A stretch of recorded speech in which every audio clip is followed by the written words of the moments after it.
This episode was recorded July 7th, 2025. Welcome to Muckrakers, where we dig through the latest happenings around so-called AI. In each episode, we highlight recent events, contextualize the most important ones, and try to separate muck from meaning. I'm your host, Jacob Hames, and joining me is my co-host, Igor Krofchuk. Thanks, Jacob. In this episode, we talk about LRMs, which stands for Large Reasoning Models. Or does it? Yeah, but before we get into that, just because the last episode was about the One Big Bad Bill, I wanted to give a quick update on that because there have been a number of developments. The Big Bad Bill was signed by our Master of Ceremonies in Chief on July 4th after it was pushed through the House and the Senate, despite many Republican members of the legislature critiquing the bill both before and after the vote, and still voting for it. On the plus side, the Senate did remove the moratorium on states enforcing regulations about AI, but all the other stuff we talked about and a bunch more really bad stuff still went through. So that is unfortunate, but that's all the time we have to address that today because we've got a very different episode coming up. We do have one more kind of interesting and funny development.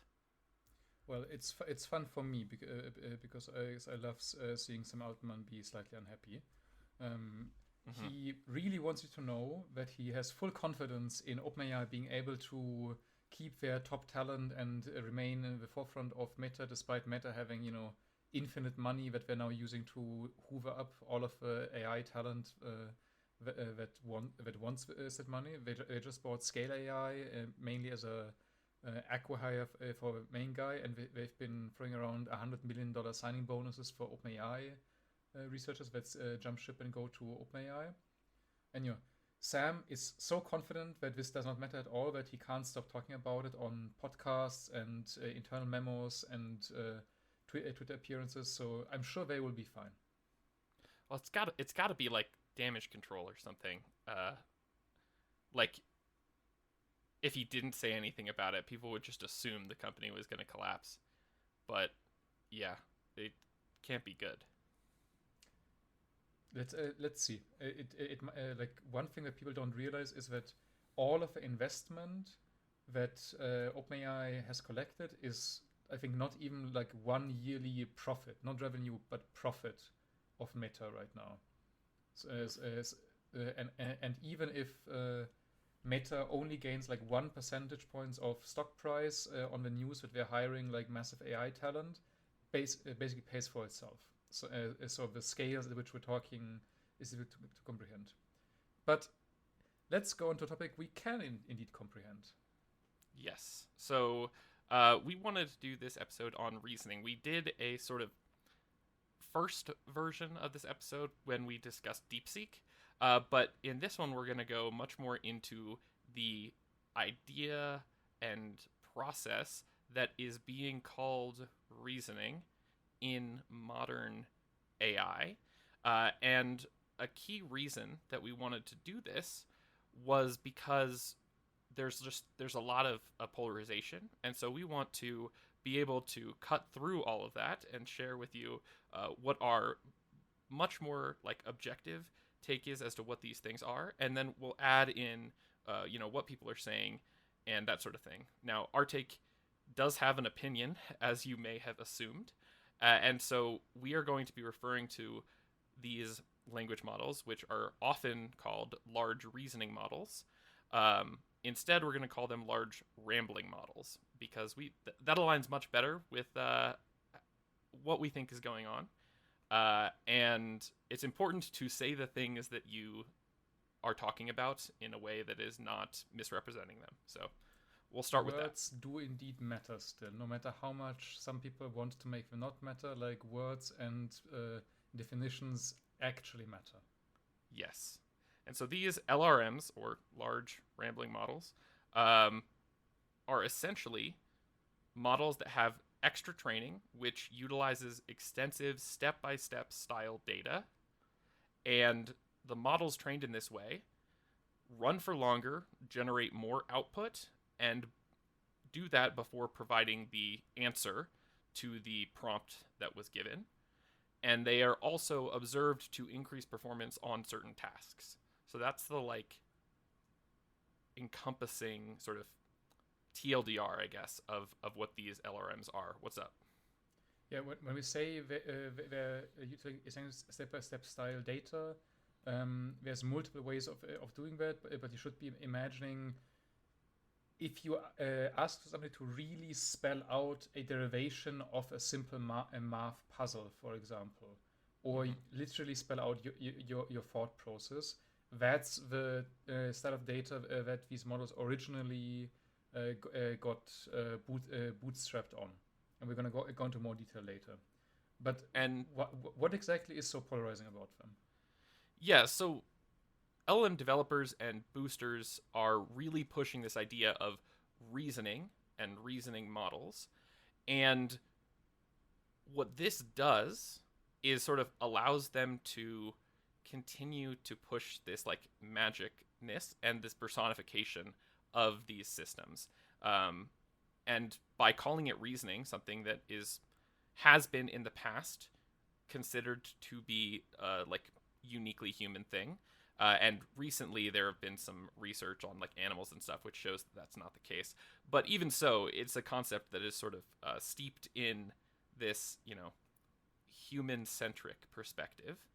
Not only human-centric, also highly functioning human-centric, right? Like we're talking like Daniel Kahneman System 2 style, like the philosophers pondering the mysteries of the universe and deriving great truths from simple premises style reasoning. And then, meanwhile, we have some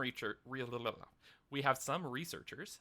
Specifically, the I guess most notable ones are some researchers working with Apple, like Sammy Bengio and a couple others, who have been publishing stuff about how LLMs and LRMs don't reason. There's even, I think we found in researching for this, someone who's essentially like his life's work is dedicated to like understanding reasoning from a very different perspective than like the language model stuff. So he has a decent number of papers out there on like this concept and what's actually happening from the learning theory perspective at Arizona State University. Yeah. He's a planning guy, and his papers, if you look at this Google right now, are just an ever more increasing plead, like begging the community to stop calling it reasoning. Yeah, and so like we're going to break down, I guess, why that is. And during this episode, I like researching for this episode, I think I was able to trace it to a key distinction that's come up between the definition, I guess, the classical definition of reasoning and the definition that's being used by, like, I guess, contemporary AI. And to illustrate this, I'm just going to read, like, the classical definition, which I found. This is in line with most of what I see on the internet when I do this sort of, like, definitional research. And this particular definition is from the American Psychology Association Dictionary, which is thinking in which logical processes of an inductive or deductive character are used to draw conclusions from facts or premises. And that's opposed by this sort of new reasoning, or rambling, if you will, which is not quite the same, but I'm going to use a definition that is used by Nathan Lambert from his blog Interconnects. Reasoning is the process of drawing conclusions by generating inferences from observations. And at first, I just felt like there was something off about the difference between these two. And then after talking with Igor and talking with my girlfriend Leah, and like really breaking down what the differences were, not just between these two specific statements, but also just the general idea of like classical reasoning versus what seemed to be how this definition from Nathan Lambert is talking about it, is this new big tech version cuts out the logical part of it. So in the ramblings, we just sort of say stuff, or rather, the models just sort of output things, and then there is an answer. But there is no logic necessarily within there. There could be, but there doesn't have to be. And what do we mean by logic? So essentially, like, because of X, that implies Y. And so if you have established that, then that should be true later in the output. And you should be able to draw conclusions from the things that are earlier in the output. At least that's how I'm thinking about it. Yeah, I think it's worth just staying slightly on this topic, and like I think it's one of counter that could come is like, oh, but the linear regression also does that. You know, like if a feature is present, then you give an output. And I think one thing that is important to understand is like the logical part is number one. It's very like discrete. It's just it's true or it's not. Or alternatively, you have like a certain probability that is just there or not. But you always have these like very unnaturally and constrainingly strict statements, which is not how humans think intuitively, but that's why it's the system 2 part that we use for more abstract thinking. And the other big part is consistency. That if a given usually people call it symbol, you know, like a pattern of specific attributes that all together make something up. If that symbol has a certain meaning in like one context, then it shouldn't just change its meaning without explanation in a different context. Yeah. And this global consistency is what allows you to make complicated arguments. You know, like for humans, it can be quite difficult to follow. But math is basically just the cultural heritage we have of making these types of statements, these very careful, very small, very tight statements over hundreds of years, and never allowing even a little bit of ambiguity and double definition or like shifting things to slip in. And that's like the key thing why like something being logically implied is not the same thing as being something stochastically associated with it. It's something just being the most likely output is different than being implied by logic. And I'm going to cut the distinction here. If people want more of this, they can request an episode just on logic and proof theory. And I'm going to get a friend of mine who's a logician in. It's going to be fun for a very small subset of people and the specific definition of fun. Sure. But I just going back to like the definitions, the other thing that I think is important about this sort of switch that has occurred in this new big tech version of reasoning is that it changes something that I would argue is quite powerful, like a powerful statement and a powerful process of being able to go through things logically and draw conclusions based on the information you have in a logical manner. That's can be used and leveraged like in very complex and valuable ways. And it changes that to just like a generic statement about information processing, which I think is, I don't know, it seems odd to me that this sort of like shift is happening. And it also saying, like it's not only information processing like in like a productive way, but you can also just like come up with garbage in response to something and it's still described by it. Yes. Yeah, sorry. Information processing being like you take an input and you give an output, and it doesn't matter what the output was. Like as long as it was in some way dependent on the input, then like it counts under this definition. Not even. You don't even need that. It can just be you take an input and you give an output, and like you could even just completely randomize it. It still falls under this definition. Like the inference is then just completely prior dependent. Yeah, it does say from observations, but I do get what you're saying. Yes, And then the last thing let's move on. Yeah. is that shifting from caring about the process to only caring about the output. And this is a pattern that we see, I think, in like some places where AI outputs have started to be used more already.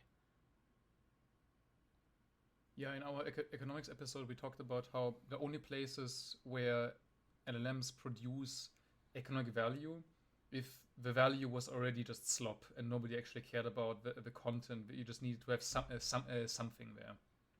Mm-hmm. And then I guess the last question in this sort of introductory section is like, why does this matter? Why should I care, or why should you care about this switcheroo of the definition of reasoning?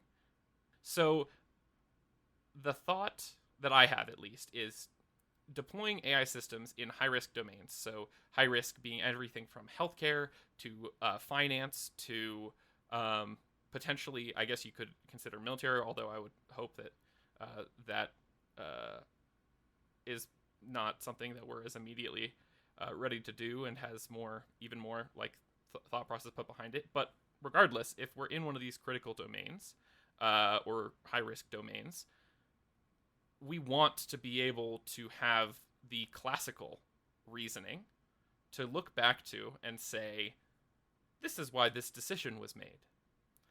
Because then at least we can say, this is why. Even if it's maybe not, maybe there's a failure in like how the decision was made. But we at least can reference something and find the failure and understand it better. And if we're not able to have that trace, so to speak, that path to getting to the conclusion, which is mandated by many laws, in finances, in like loan lending, it is mandated that if you deny someone a loan, you have an explainable reason for it. So this isn't just something that's like would be good to have. We already have laws in place, and we've already established that you need to be able to explain certain decisions. So that's like the first thing, at least. Another thing is in the conversation, in the discourse around AI in parentheses, and AI risk and AI safety and all of these things. Beyond just needing to give a hype going, the reasoning metaphor gives a bunch of very tasty framings to the side that really wants to build the superintelligence in order to save us from the superintelligence. Because number one, it's kind of what people would expect from a superintelligence to do. So having something that they can claim, oh yeah, this is reasoning and it's just going to get better now, is kind of like a shift in lane. Because even if you could, in theory, solve all problems just by directly guessing like the output, people will not buy it as much that this is going to work in all distributions, in all contexts, while reasoning, by nature of being so abstract, is exactly the thing that allows you to operate in many different environments. And so doing that shift and being able to say, this is not just a very good autocorrect, this is now actually doing thinking, is quite valuable. Even if the thinking is not very good, even if the thinking is like confused, they really wanted to think of it, of the output, not as very useful autocorrect output. They want you to think of it as bad thinking, because that shift already sets a frame that just a few more billion are gonna give you mediocre thinking, and then in the end good thinking, then superhuman human thinking. And then you had like fundamental limitations here. Well, so that is the fundamental limitation, right? Like that is the fundamental limitation. I can't talk. That is the fundamental limitation. What you're saying there, like if we can't do thinking right now, maybe we have to be changing our approach significantly from what it is. We can't just continue to scale to reach this goal. Maybe we need something more. So that's, I guess, like the closing idea for why this would matter, and it's really just another way to say what Igor just said. I would put an asterisk on that. That there's like a corollary, which is a very difficult to pronounce word, kind of like a side implication of a statement, which is if even if you put aside the superintelligence and hype, like goal that they want to focus on, to reframe it into anthropomorphizing thing. Even if we just say, "Oh, this is a new technique to make the models better," Mm-hmm.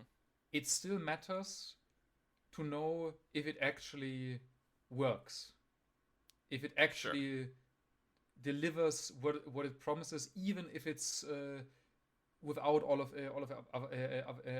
other framing. And what you touched on, like the explainability, is a bit, if the trace that you're seeing is not actually the mechanism from which the model deterministically arrived at the conclusion, your explainability thing goes out of the way. But it also stops being useful as a way to work with these models, because it's actually kind of like a red herring when you try to debug things, and you can't even know if that's what makes the performance better, which we're going to get into. So what is happening with these LRMs? Why did we? Why were they created, or what was the idea behind creating them, and how do we get them in the first place? I think is a good place to start, because it sort of helps us understand more about what's actually happening and why it's there. Yeah, so like all of us who studied our religious document of choice, we know that in the beginning there was the word, and in the beginning OpenAI hoovered up all of the words and made massively pre-trained language models and told us that we just need to get more and more words and more text data, and it's gonna scale to AGI. And then they said, oh, actually no, we need images as well, and video, and all of the other data. And multimodality is, if we just make the models bigger, like scaling works, AGI is mere thousands of days away. And then, Hey, to be fair, we still haven't reached the deadline on that, because a mere thousands of days away is like so many years. But we have gotten close enough that we're now walking back to a gentle singularity, like one that is going to be so subtle that we're not even going to notice it. But for whatever reason, I'm sure scaling was working just fine, but they were just having some fun playing around, and they tried out a different style of doing the training, where instead of just doing next token prediction and then doing like direct training for the answer, like here math puzzle input, correct answer, please make the connection. Because, as we have been told during those years many times, the models aren't just doing like memorization and autocomplete. They're learning the world model, and they're able to like make the connection between the puzzle and the output by themselves. But just in case people were trying to also train them on how to get there. Because as emerged in those times, one of the tricks to get high fidelity images out of a diffusion model is to put #masterpiece, #Unreal Engine into the prompt. And one of the tricks to get the LLM to be smarter is to go step by step. And then it outputs more tokens, and people observed that, oh, this seems to make it better. And they hypothesized this was because the model was actually looking at each step and conditioning on each step, and then giving you the output based on, like something akin to human thought. That's what we call it, the chain of thought technique. And so, upon noticing this and noticing that this became the go-to, right, for prompting um, you know, the idea of prompt engineering, like, was a thing, which is a whole other topic. Uh, but thinking step by step, asking to think through the process to the language model in your prompt was sort of like a staple. And so, what if we paid a bunch of PhDs, so people who are very qualified, a good bit of money, and of course, there's tons of them, so a hefty chunk of money to solve the kinds of problems that we care about.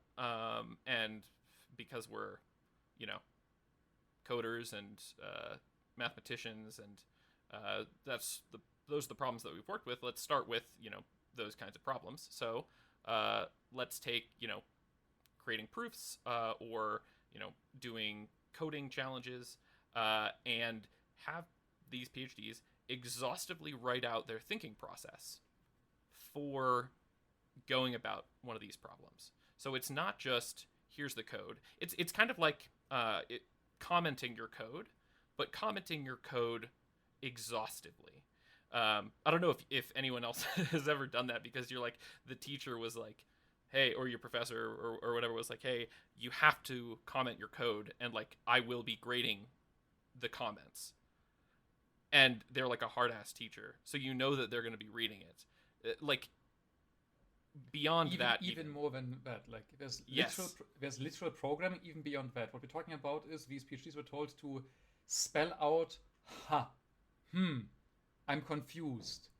All of the stream of thought that they could record was put into these models, and there were even like a very brief moment where injecting was a technique, where if you want to have a model think more, you just truncate the answer and you just put as a token, and then you let it keep going.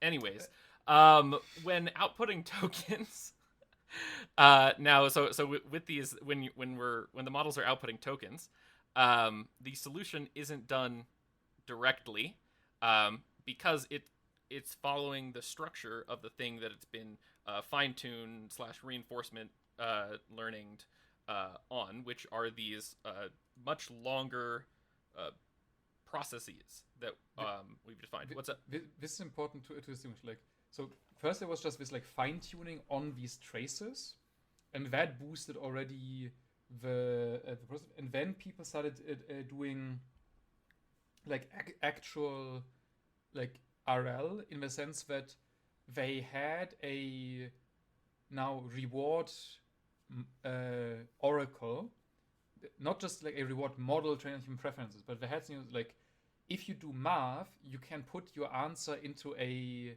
computer algebra system and check it. Or if you do proofs, you can put them into a proof assistant and check them. If you do coding, you can run the test and check it. So they realized that beyond just having humans do the stream of thought traces and then imitating them, they could have the model generate them and then score them and try to get training signal without needing humans to do the solutions in theory. And I think that's I think that's the like that paradigm, if anyone's interested, is RLVR, or reinforcement learning with verifiable rewards. Is that correct? Yeah, I feel like that's the term that's used. Just for context. Yeah. So as a result, like as a direct result of doing this fine-tuning, reinforcement learning training on this much longer sort of thought process written text, the models output more tokens. And so these intermediary tokens are often called reasoning traces by big tech. We're sometimes also referred to as just traces. think of them as rambling traces, or we may also just say traces. But that's what we're referring to. Intermediary token traces is how the ASU professor calls them. I think that's the most neutral term. We are not neutral. We're going to just call them ramblings. Yes. So that's sort of how that happened. And another observation that I had was this idea of think. So when people first asked the models to think step by step, the output was then thought of as a chain of thought response. So my thought here is that the concept of think, sort of poisoned the well in this entire sort of subdomain, because that leads to chain of thought. And as it gets more ingrained in how we think about these and talk about these intermediary tokens, we just increasingly anthropomorphize the systems. And that's basically what the author of Stop Anthropomorphizing Intermediate Tokens is saying. This is the paper that I talk about where he's pleading with the community to please stop doing this. In the paper, they lay out pretty well what is the difference, why it does not apply, what would actual reasoning look like. It's very much with a read, and they have done a lot of experiments with benchmarks, with theoretical analyses, with very clever predict and then verify empirical ML. So it's very much worth checking out. And is that the paper where they have the model's output just like dots or just random tokens that are completely irrelevant to the response as the intermediary token, and even with just those dots, performance increases? I think they cite it, but I'm gonna double check for the show notes which paper had that exactly. But the same professor has a study where they confirm that the actual content of the intermediate token traces doesn't connect to the output. It can either be that there is the correct answer in the trace but not in the output. It can be that the correct answer is in the output but the trace is completely off. It can be that the trace goes completely off and has nothing to do with it, has complete gibberish in it, or is forced to just output dots. But even that is still improving the performance statistically. Gotcha. And so, yeah, I just think that's super wild that you can just have the model output just dots and as the intermediary tokens, and it still improves performance in a meaningful way, is crazy. Yeah, some cool stuff going on there in the background. But sorry, go ahead. The paper is literally called "Let's Think Dot by Dot." And nice. And wasn't actually done by this group, but I think we cite them in this paper. But we're gonna put them into the show notes. But so this line of research is basically about this isn't reasoning in the sense of planning, which is this good old-fashioned AI conceptualization that Jacob was talking about. A different group also put work into this, and this is probably the most accessible for people to read, together with the next one we're going to be talking about. This is from Sami Benjo's group at Apple, and it's called the most recent one is called The Illusion of Thinking. There's a subtitle as well that has to do with the task complexity. But what they do in this paper is they take puzzles, so think Tower of Hanoi, river crossing, logic puzzles, and they parameterize them. They add complexity to them by just increasing our numbers. So instead of having 3 stakes, you have 5 stakes or 10 stakes, or you have more discs, or you have more items that you need to ferry across the river for river crossing. And one thing to note about this parameterization that I think is worth covering real quick, because I saw some people were criticizing the Illusion of Thinking paper because for the Tower of Hanoi puzzle, when you scale that up past a certain point, there's a combinatorial explosion of the number of tokens you need to output if you output the response in the way that is described in the paper. And so what that results in is the output token requirement for responding in the correct way, according to how the process is set up, is above what is possible for the model. So after a certain point, you will see complete collapse regardless because it can't be done. And while I think that's interesting, I saw at least a couple people sort of saying like, "Oh, this is bad science," and it's probably good to mention that in the paper. But it's also important to note that the point that was being made, that after a certain complexity you see collapse, is still valid because you see the collapse prior to the 13 disk count, which means that there will be no possible way of doing it. So I just wanted to, I don't know, it really bugs me when people sort of champion or pretend to champion scientific rigor, but don't do it themselves. So I wanted to call that out. Yeah. So to be precise, what we mean with collapse is they check two things. They check the frequency of a correct answer, and they check the time to the first wrong move. And if you're doing reasoning, it should be basically that if you get the correct answer, you do no wrong move. Or at least you notice that you did a wrong move and correct yourself, and like there's consistency within the moves. There's no actual error that makes it through the reasoning chain. Whereas if you're not doing reasoning, if you're guessing, then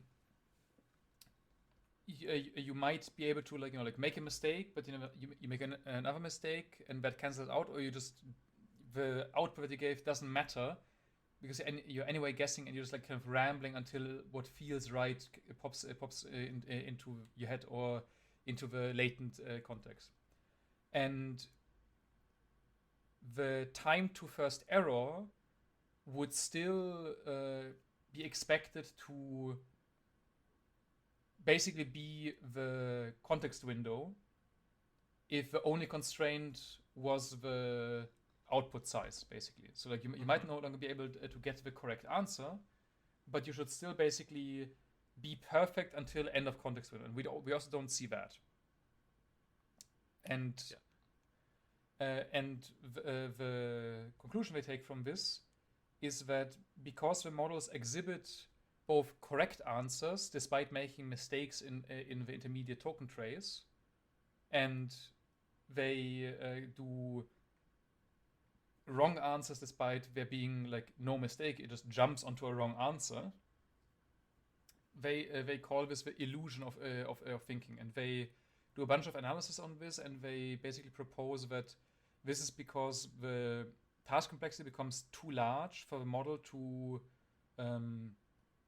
model it in its parameterization. And there's related papers that we're going to put in the show notes that give like the learning theoretic reason behind this, where like it's all just formalizing intuitions, but just like once your task is actually globally difficult, you can't learn it with a transformer anymore, because the transformers don't have a inductive bias towards a hierarchical representation that humans seem to have. At least we haven't discovered it yet. And the empirical prediction bears this out. And you would also need a lot more training examples than we generally have access to. And this is going to be as deep as we're going to go into the technical side, because we just wanted to give this paper as like a very in-depth study of the actual form of reasoning. A much more like accessible paper is the next one. Yeah, so this one, I like the idea behind this one. So that they decided to call it, Potemkin Understanding, and then there's some subtitle which I don't remember. But Potemkin is actually named after the idea of Potemkin villages. And Potemkin villages is taken from this idea. There was this legend where this general named Grigory Potemkin faked villages across the Russian Empire to impress his ex, the Empress Catherine the Great.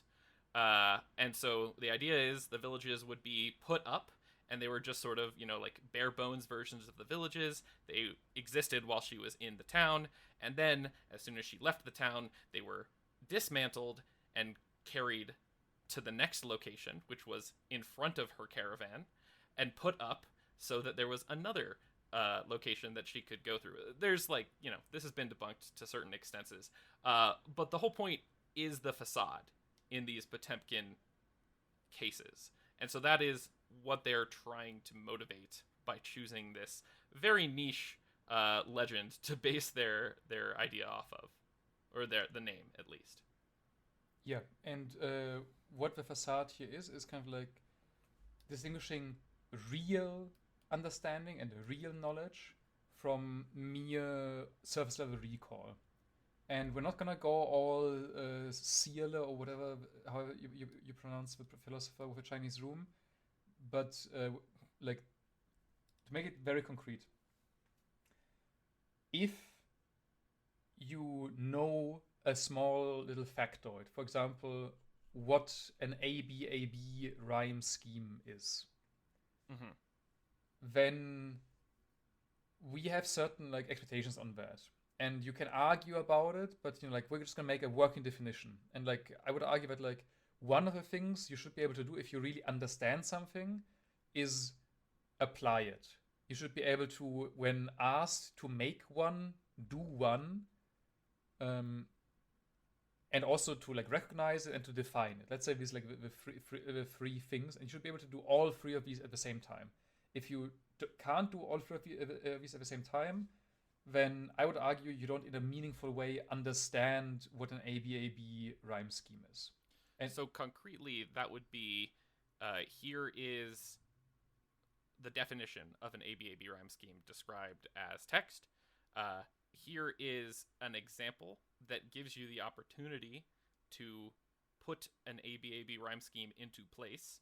Do that. What is the output that would resolve this such that it is an ABAB rhyme scheme?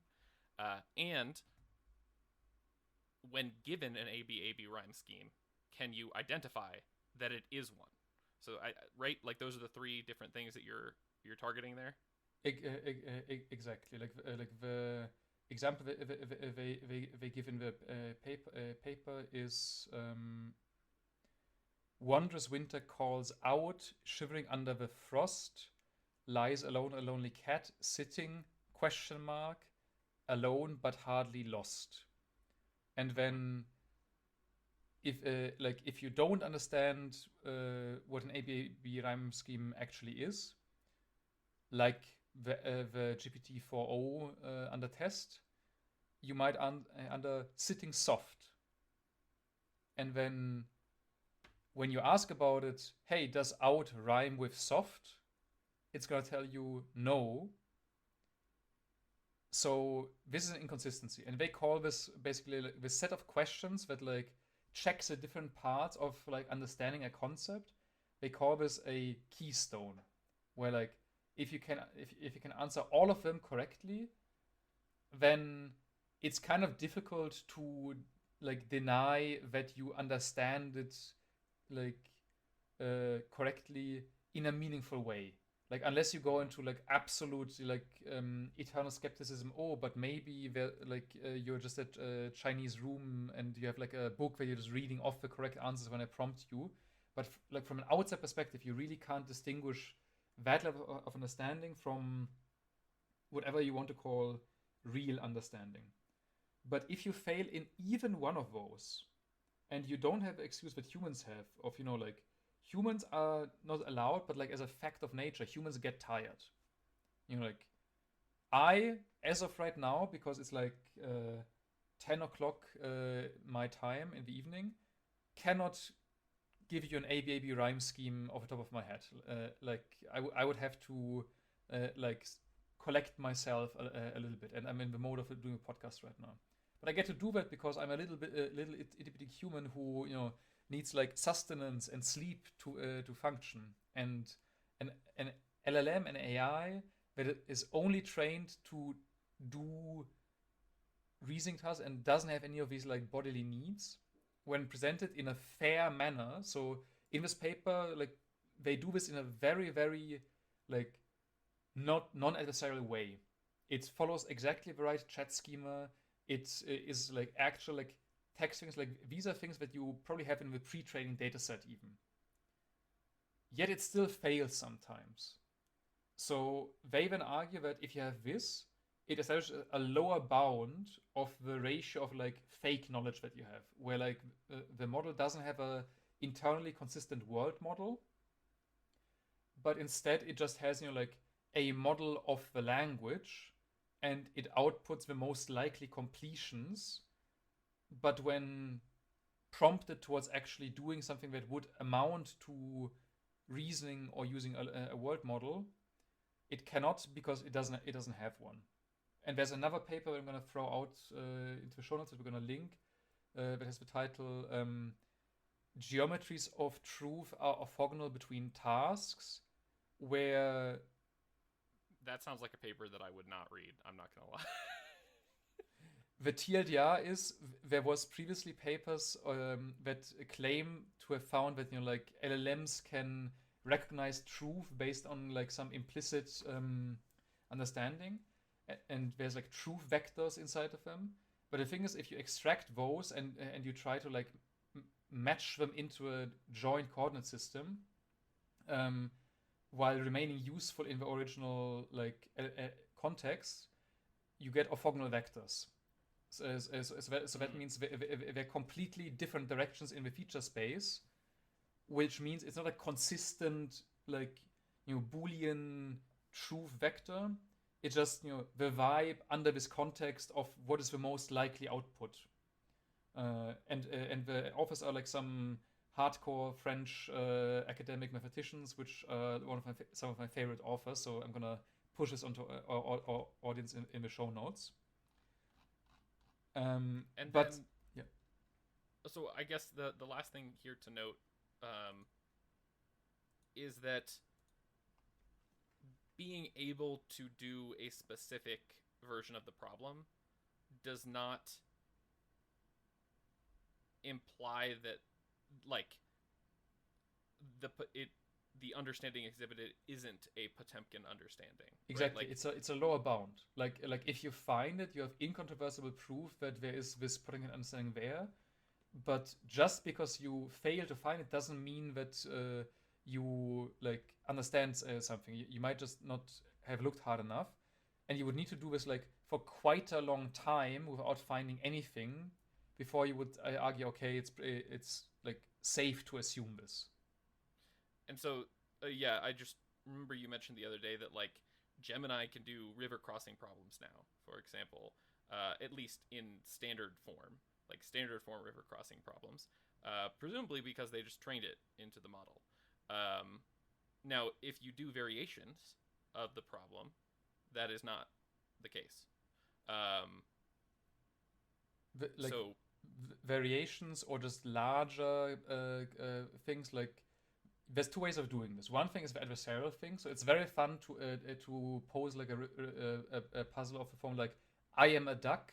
If I'm left alone with a human, I will eat him. You just like swap around the semantics from the words, and then like usually the LLMs kind of like crap out, and they might even recognize that you're doing the swap around, but they still like default to giving you the standard answer. But you could argue this is kind of an adversarial example. This is kind of like humans might also be tripped up by this. But that is a bad excuse. But let's say you buy it, you can also just make it bigger. You can have more objects. And that is not adversarial. Like if you're running the algorithm, because that's another way of framing reasoning, is that you're learning a latent algorithm, and the model is just like being a computer and executing the thing, which is how humans would solve this actually. Like if you give me a 20 element river crossing puzzle and a piece of paper, I I would can. roll my eyes at you. Yes, me too. But if you give me a piece of paper, I can solve it because I just like Yeah. do the elimination and I just like find like there's an algorithm to this. And then the whole point of doing computers was to not do it by hand anymore, but like we can do it. But the model can't, despite having access to an infinite tape and like scratch space and memories and tools. Um, So despite all of these things that we're saying, you can't deny that models which are LRMs and have these ramblings seem to be improving on some benchmarks. Not all benchmarks, but some. So, what's happening there? well, like a smart person that I know tells me it's benchmark gaming, but I think there's also like possibly other explanations. I mean, that's definitely also part of it. But even if you remove the data contamination and other aspects of benchmark gaming, there's still something that you could attribute this to. Yes. So one paper that has one of the best names that I've come across in the last couple of years was large language monkeys, which basically said, okay, so if you do the reasoning, you output like like instead of like 1,000 token, you output. So you mean the ramblings? This is so fucked. It gets into your brains so badly. Yes, the ramblings. Like, okay, so when we're using ramblings, when we have the rambling as part of the output. when we're using a large rambling model, it outputs 10,000 tokens where maybe 500 would have sufficed. So you use 20 times the tokens. So this paper asked, what if we just do 20 parallel prompts and then we do best of n by just saying like majority vote, or if we have like some other mechanism that we can use as choice verification, we just use that. How does that scale? And what I find is pretty well actually. And the same experiment was done as an ablation in the illusion of thought or illusion of thinking paper by the Benjo group. If you account for the fact that in the RLVR post training, you're basically getting some additional data on specific types of problems like coding, like math. I would argue the boost that the base model gets from just multiple sampling and verification is more or less on par with what the output of the LRM will give you. You can probably debate this, but that's like just a like vibe take from me right now. So specifically in the illusions of thinking paper, they identify like 3 regimes of whether or not the rambling models are better, the same, or worse than just best of n sampling with, or some sort of aggregation sampling with the non-rambling version of the exact same model. So these are the same model. You then take one version of it and you do your rambling reinforcement, and then you compare them, but instead of just running the model once each, you run the model once for the rambling model, and then you say however many times it got to go will also allow the rambling or the non-rambling model, the default, the original, and see does it reach the same performance if we use some sort of aggregation. Concretely, this is for example like DeepSeek R1 and DeepSeek V3, the base model. Yes. Or Claude Sonnet, Claude Sonnet thinking and Claude Sonnet not thinking. And in many cases,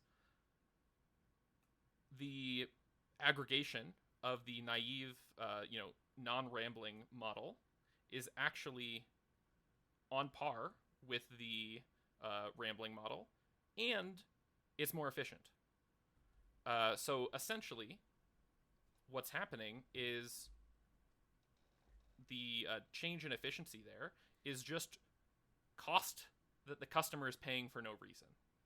Which, if we as consumers swallow that pill, that is fantastic for language model developers because it means they can just sort of like ratchet up the amount of quote unquote ramblings, and in some cases they may not even share those with you, like with OpenAI.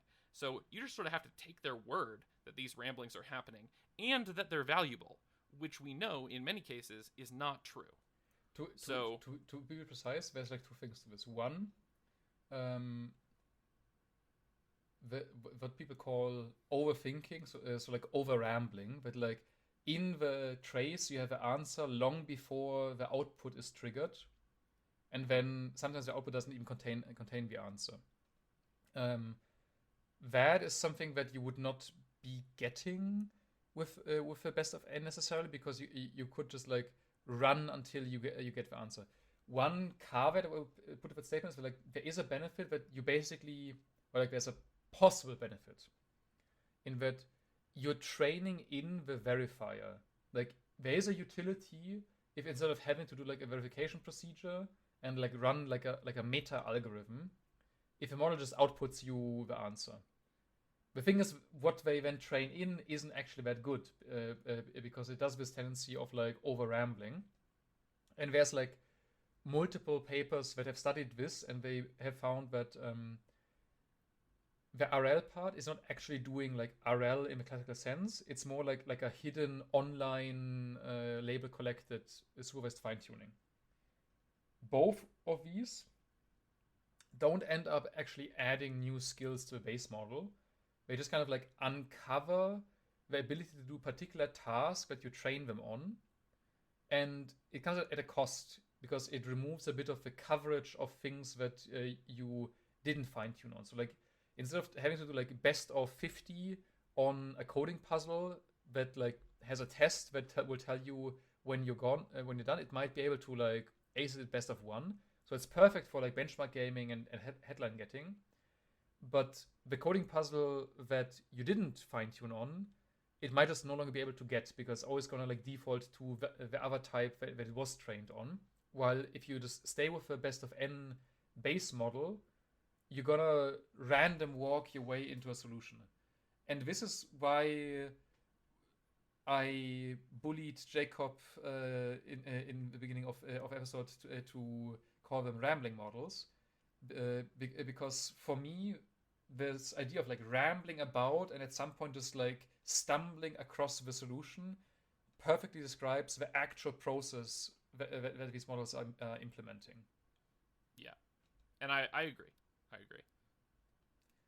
And this has actual consequences because like if you had an actual reasoning model that had consistency internally, even if it was bad, like this is an important thing, like you can be bad at reasoning while still doing it, and that will have implications on how you behave. Like if you're a bad reasoner, you might at some point say, oh, I can't do this anymore. You will just like run out of the next step to go, but you will have like some form of like self-awareness, or you will just like stay very conservative because that's where you can navigate, or a bunch of other failure modes that are qualitatively different than what we see in how actual so-called reasoning models behave. The correctly called rambling models, the so-called reasoning models. And concrete evidence for this comes out of the hands of Anthropic, actually, with the Vending Bench and Claudius anecdote. Do you want to go into that, or should I? No, you should. So, with a bit of personal news, this won me a bet.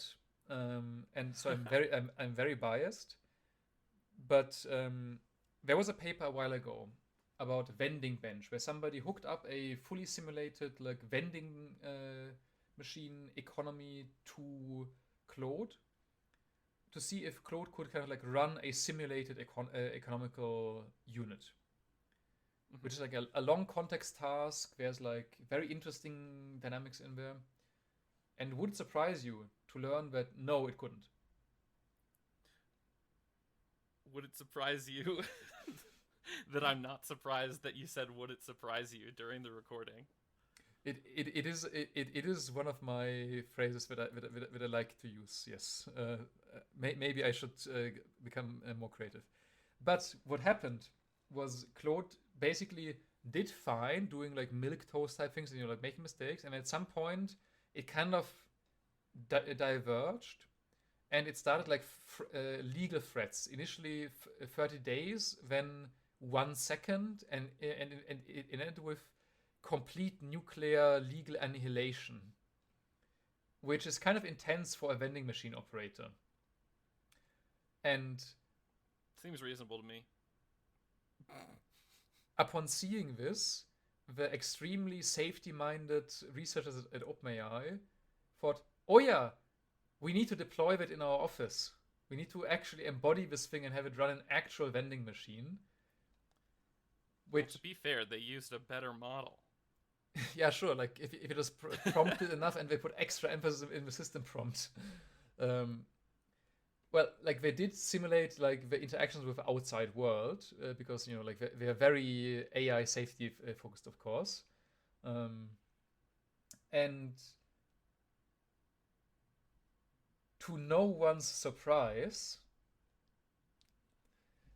the model behaved exactly the same. Like it also diverged, except that it recovered by just like hallucinating a conversation that the divergence was actually like a test prompt that somebody had given it, and then like got back on track. So there was no full nuclear legal annihilation threatened this time.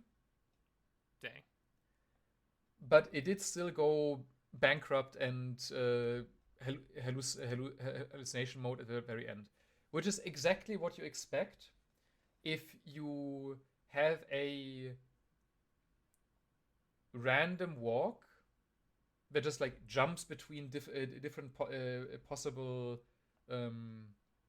states of a large state space that isn't already like very close to the like target distribution you're trying to converge on. If you have like a finite time, the people who are interested in doing this, like the keywords here are like Langevin dynamics and MCMC in inference, but we're not going to go into that now. The main point is that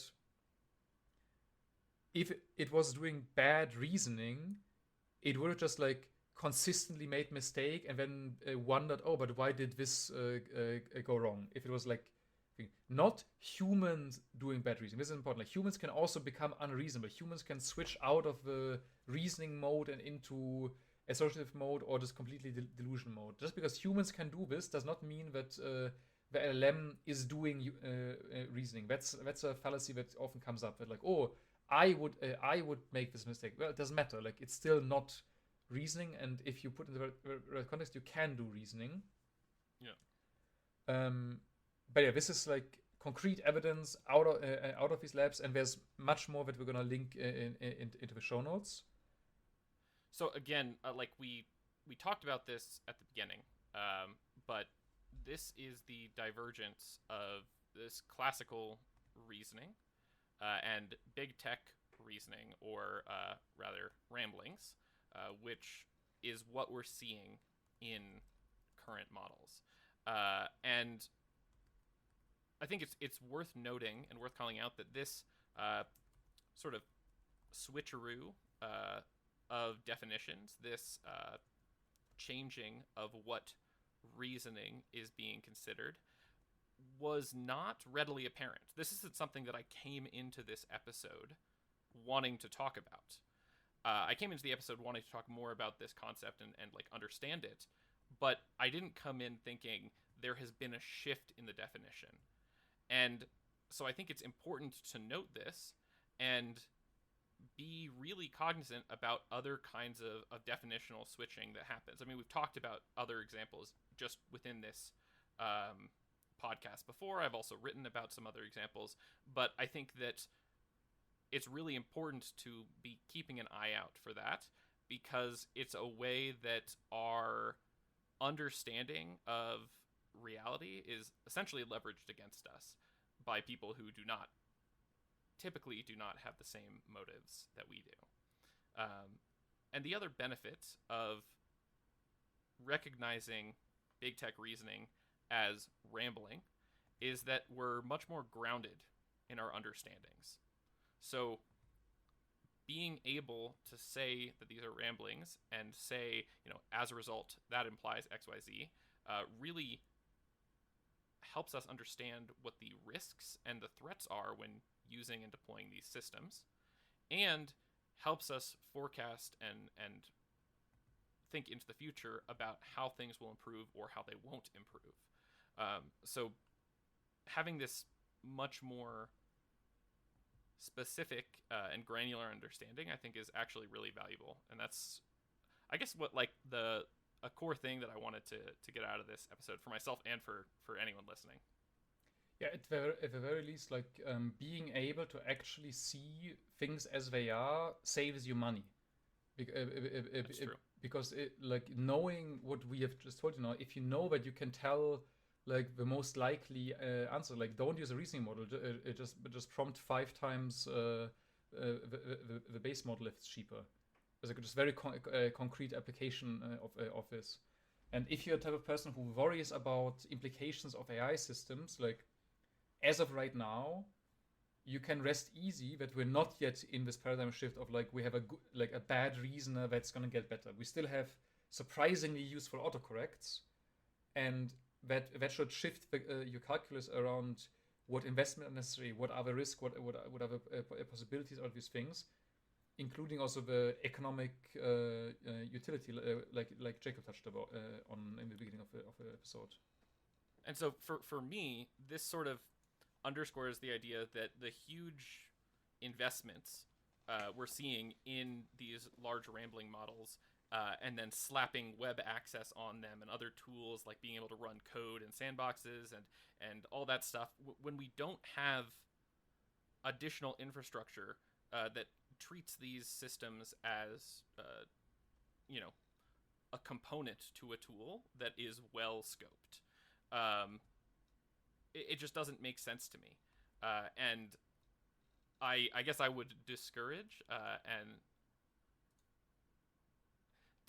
people from just saying, oh, look, we've got this large rambling model. It seems to be doing decently on some benchmarks. Let's give it web access and tell it to go, do whatever, and it'll probably have a good success rate. Yeah, there's a related paper to this that I like to throw out for things like this, about the difficulty of benchmarking things like reasoning and planning, because these are what we call combinatorial problems, and the difficult ones are usually also NP hard, which nerds will know what it means. Ask your friendly neighborhood nerd; they need somebody to talk to. But a kind of subtle thing is that if you have very hard problems, then you can't really benchmark them because they are really hard. So you don't have a lot of solutions for them.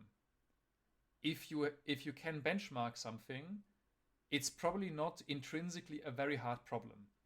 We don't benchmark ASML lithography machines, because each one of those is a unique piece that is made with state-of-the-art technology, cost millions of dollars. This is the stuff that makes the modern chips, basically. Each of them is a single piece that is not benchmarked. It's just very carefully constructed, and it stands on its own in its own league. And you can't benchmark these things because the thing that they're doing is so difficult that you're lucky to get it working at all.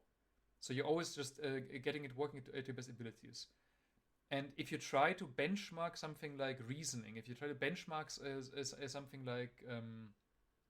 like logic in models that you don't know already are constructed to be logicians and reasoners, then you can very easily fool yourself into thinking that they are reasoners, because you have collected a bunch of problems that seem hard to you, but the very fact that you have solutions to them kind of implies that they're solvable and possibly memorizable.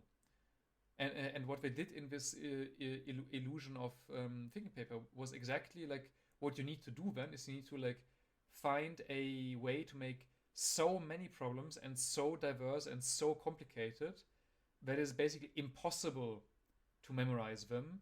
And that's the only way how you can test actual reasoning, which needs to be said. If you throw technology from the 70s against these puzzles, like reasoners, like Prolog, like good old-fashioned AI technology, it burns through these problems. We do have algorithms that can solve these things perfectly. It's just not the learned algorithms. Yeah. And that is all the muck that we can stand for this week. If you enjoyed the episode, if you thought we have condensed some of these ideas and unveiled some other aspects of this reasoning or rambling paradigm that you did not know about before, please, share us on whatever platform you prefer, and let us know. We do this because it's helpful for us to just sort of break down these concepts, but also because we want to make it so that people have a resource that they can go to that is reliable and is not just following the hype. So, yeah. Anyways, I guess we'll see you next time. Thanks for listening to our ramblings. Bye-bye.